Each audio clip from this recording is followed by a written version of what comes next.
અમદાવાદના જીએમડીસી મેદાન ખાતે ભાજપ યુવા મોરચા દ્વારા વંદે માતરમ યુવા ઉદ્ઘોષ કાર્યક્રમનું વિશેષ આયોજન કરવામાં આવ્યું હતું।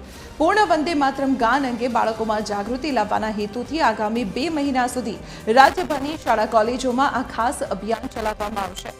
सांसद અને યુવા મોરચાના પ્રમુખ હેમાંગ જોશી તથા પ્રદેશ ભાજપ પ્રમુખ જગદીશ વિશ્વકર્માના હસ્તે આ અભિયાનનો શુભારંભ કરવામાં આવ્યો હતો। वंदे मातरम આપણે જન જનના દરેક યુવાના એ મુખ્ય કંઠસ્થ થાય।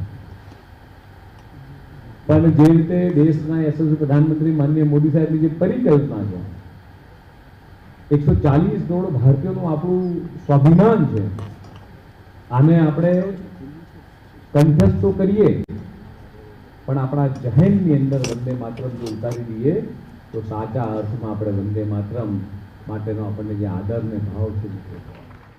આગામી 17 સપ્ટેમ્બર સુધી ગુજરાતના દરેક જિલ્લે જિલ્લે યુવા મોરચાના કાર્યકર્તાઓને એમના એક વિચાર